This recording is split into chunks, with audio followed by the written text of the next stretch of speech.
There is a woman you know who laughs at things that should not be funny. Something goes wrong, and while everyone around her is unraveling, she is already 3 steps ahead, calm in a way that looks almost unsettling. She makes a dark joke about something that cost her deeply. She shrugs at chaos that would send most people into a spiral.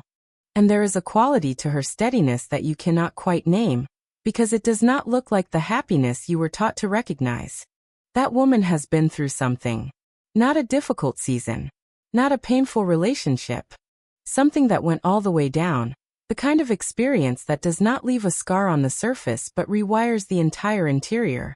And what you are reading as detachment or strength or humor is actually the visible evidence of a psychology that rebuilt itself under pressure and kept going. Stay with me until the end, because understanding how this works, in the women who carry it, is one of the most important things this video can leave you with. Here is the first thing to understand. A woman who has endured too much does not emerge from the experience with a damaged version of the mind she had before. She emerges with a trained one. Her nervous system learned, through direct and repeated experience, that the environment can shift without warning. That people who were supposed to be safe sometimes were not. That the signals she learned to read as trustworthy were not always reliable. So her threat detection capacity did not atrophy. It sharpened. And it became the primary lens through which she processes everything she encounters. This is why women who have been through serious hardship are often extraordinarily accurate readers of other people. A slight shift in someone's tone. A laugh that does not land quite right. The specific weight of a silence in a room. She registers these things before she has words for what she noticed, because she learned to read human behavior as a form of navigation, not as a social skill. Pattern recognition built through years of necessity does not look like empathy from the outside. But it functions as empathy, at a depth most people never develop. Here is where the research becomes important. Psychologist Richard Tedeschi studied what happens to people who survive significant adversity, and his findings consistently show that between half and 2/3 of them do not simply recover. They grow in ways that restructure their priorities, deepen their relationships, and fundamentally shift how they relate to ordinary moments.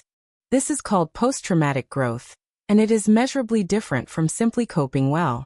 The woman on the other side of serious difficulty often finds that small good things land with unusual weight. A quiet afternoon. A genuine conversation. A moment of unexpected beauty. She is not performing gratitude for these things. She is feeling them fully, because she knows, from direct experience, what their absence costs. Now here is the part nobody prepares you for. The same nervous system that was trained to detect threat does not receive the signal that the original danger has passed.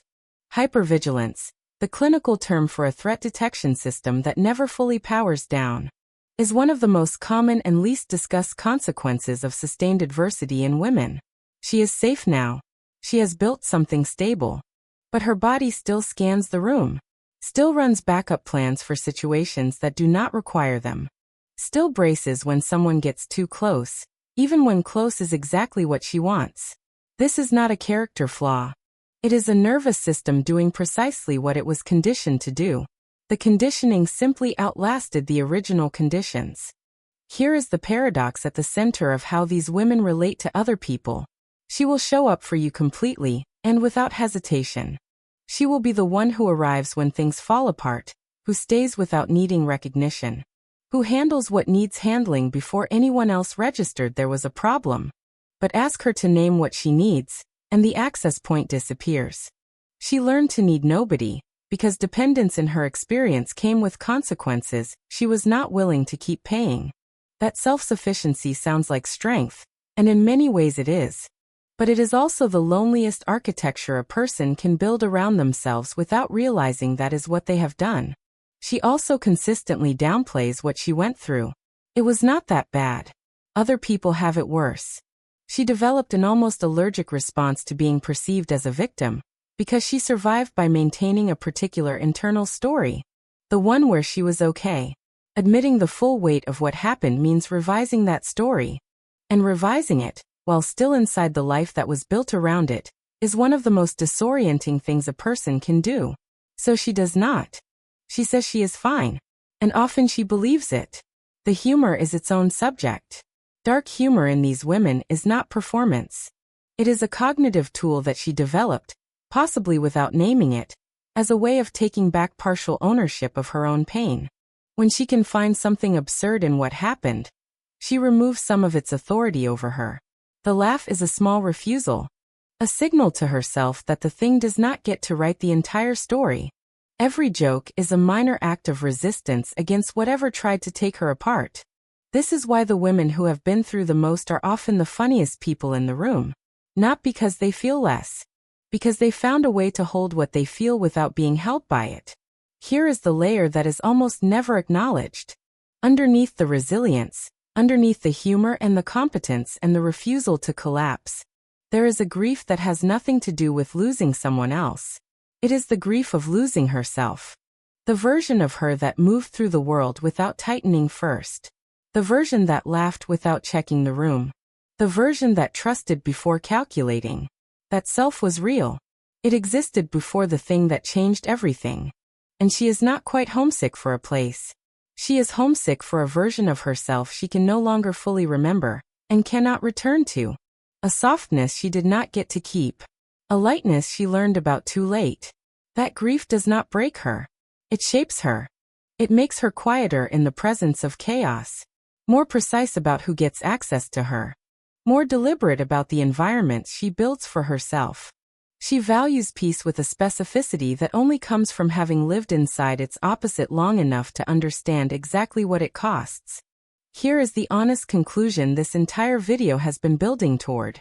The woman who has been through too much did not emerge intact. She emerged rebuilt. From different materials. In a different configuration. Some pieces did not fit the same way after the reassembly. She knows that. But she has also learned something that most people spend their entire lives never fully grasping. That strength is not about remaining unbroken. It is about how many times you can locate yourself again, after losing the thread. And that a life can be both genuinely difficult and genuinely worth living. Not one or the other, but both, often in the same day. She is not unaffected. She is not above pain. She is a woman who survived something real and then, without announcement, became someone who can be present in the darkness without being destroyed by it. Not because her life was gentle, but because it was not, and she stayed anyway. That is not something that happens to everyone. And it is worth recognizing, in the women who carry it, for exactly what it is.